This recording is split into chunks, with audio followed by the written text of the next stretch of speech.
Witam Was serdecznie. O Czarnym Lesie słyszało wielu, ale raczej niewielu udało się tam dotrzeć. Przyznaję się bez bicia, że odkrywając niemieckie góry, sam do tej pory eksplorowałem głównie Bawarię i im bardziej na południe tego landu, tym lepiej. Królestwo zegarków z kukułką czy ciasta szwarcwaldzkiego pozostawało gdzieś na szarym końcu mojej niemieckiej górskiej listy marzeń. No bo same góry niewysokie, a i w bliskim otoczeniu pasma górskie o niebo ciekawsze, w tym francuskie Wogezy, szwajcarska Jura, o Alpach nie wspominając. Postanowiłem dać im jednak szansę i zorganizowałem spontaniczny, kilkudniowy wypad do Schwarzwaldu. Zapraszam Was serdecznie na krótką relację. Pasmo Schwarzwaldu położone jest w południowo-zachodnich Niemczech, w całości w landzie Badenia-Wirtembergia i ciągnie się południkowo na długości około 160 km. Odkrywanie Czarnego Lasu rozpocząłem od północnej jego części, docierając do jeziora Mamelsee. Jezioro Mamelsee znajduje się tuż obok Schwarzwaldzkiego Parku Narodowego. To jest jeden z kilkunastu parków narodowych w Niemczech, założony w 2014 roku, więc stosunkowo niedawno, i obejmuje jedne z bardziej nietkniętych i piękniejszych terenów Schwarzwaldu, które znajdują się po północnej jego części. A i nad jeziorkiem jest fajne schronisko, hotel górski z ciekawą infrastrukturą. Można pochillować na leżaczku, można coś dobrego zjeść w restauracji i pooglądać całkiem fajne widoki.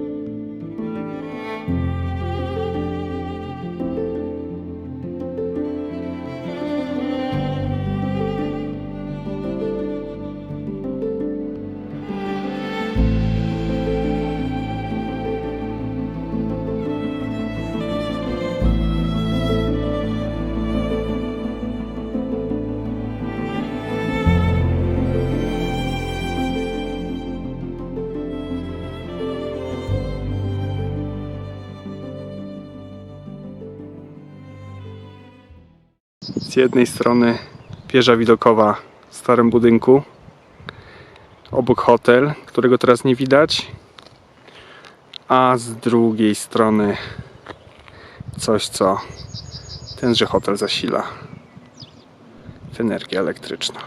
Turbiny wiatrowe w Schwarzwaldzie, tak jak ta położona kilkanaście metrów od granicy Parku Narodowego, to nic niezwykłego. Mimo realnego, negatywnego wpływu na środowisko naturalne, obecność turbin na terenach górskich z natury wiecznych daje możliwość pozyskiwania dużej ilości taniej energii. Możliwość tę chcą wykorzystywać niemieccy politycy, lobbując za budową kolejnych 1000 turbin w Badeni-Wirtembergii, włączając w to obszar Czarnego Lasu.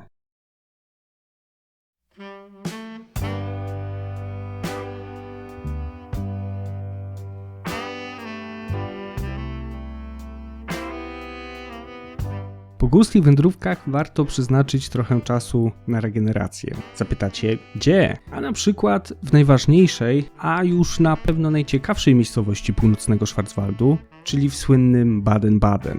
Luksusowa miejscowość uzdrowiskowa, niegdysiejsza Mekka arystokratów oraz innych sławnych i bogatych, letnia stolica Europy. Miasto, które podczas II wojny światowej nie zostało dotkliwie zniszczone, do dzisiaj przyciąga ciekawą architekturą, ofertą kulturalną, w tym dużą liczbą międzynarodowych festiwali, czy możliwościami leczniczymi.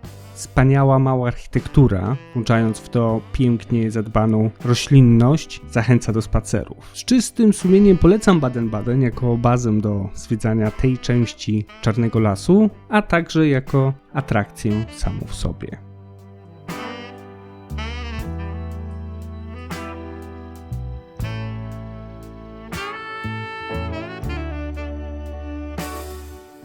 W Baden-Baden jest zamek, który jest prywatny.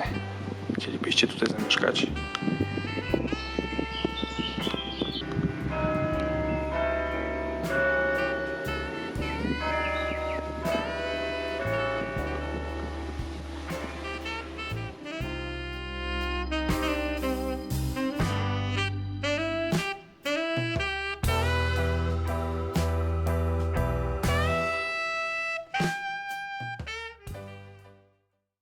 Z Baden-Baden wyruszyłem na południe, zatrzymując się we Fryburgu Bryzgowiejskim, prężnym ponad 200-tysięcznym mieście historycznej stolicy Bryzgowii. Miasto to stanowiło dla mnie bazę do eksploracji południowej części Czarnego Lasu, tak zwanego Wysokiego Schwarzwaldu.